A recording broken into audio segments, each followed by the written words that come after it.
ju garantojnë ju që ato 50 milion janë nofta 1/50 të atyre që ka vjedh ajo dhe që ka shpërduar me Edi Ramën të gjitha, se ajo ka qenë, po të mos ishte zonjë, do të thosha ka qenë këmish në kuptimin figurativ, këmisha e Edi Ramës. Sa aja u thoshte vetë atyre të tjerëve që vetëm kjo më kryen punë mua, vetëm kjo më kryen punë, se me kjo zbaton të gjitha ura. Dhe tani ushtron terror mbi gjykatën kushtetuese që ta mbroj me çdo kusht. Natyrisht populli do t'i përgjigjet këtij qëndrimi por e bëra këtë hyrje për të kuptuar pse jemi ne këtu dhe I garantoj qytetarët se ne me seriozitetin më të madh do punojmë mbi rekomandimet e OSOB-i Odirit. Ne kemi një mirëjoje të thellë ndaj tyre për raportin që bën dhe qëndrimin e tyre të palkundur në mbrojtje të vërtetave që konstatuan në këto zgjedhje. Po kjo është për reformën territoriale. Ky bëri një antireformë territoriale. Antireforma territoriale Tirana, qarku I Tiranës me mbi 1 milion banor ka 4 bashki, qarku I Gjirokastres me 120.000 banor ka 7 bashki.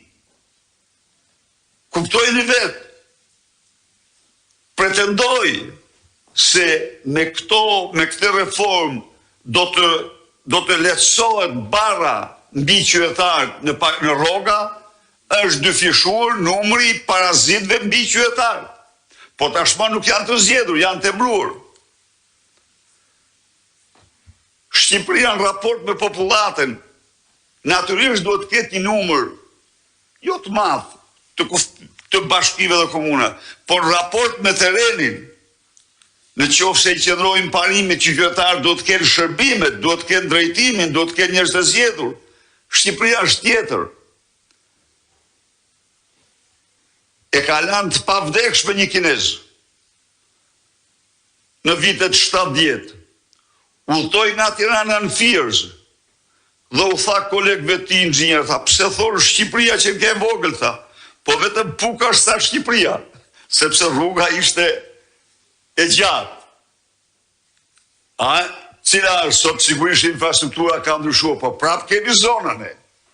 Prap kemi zona të larta, prap kemi zona me infrastrukturë, pothuajse pa infrastrukturë, që kur bë reforma, ora për Shqipërinë rurale ndaloi.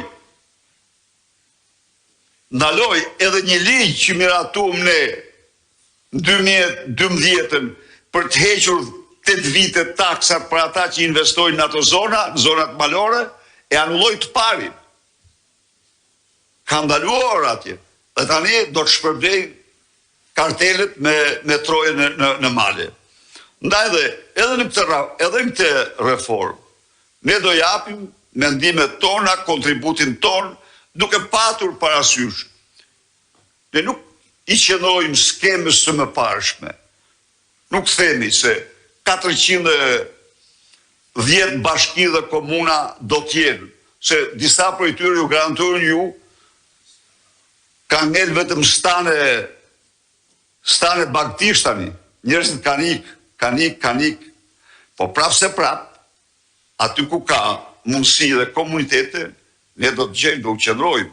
Ne do synojmë ripopullimin e Shqipërisë. Dhe kjo reformë duhet të jetë edhe në funksion të këtij parimi. Ju falenderoj shumë dhe unë uroj suksese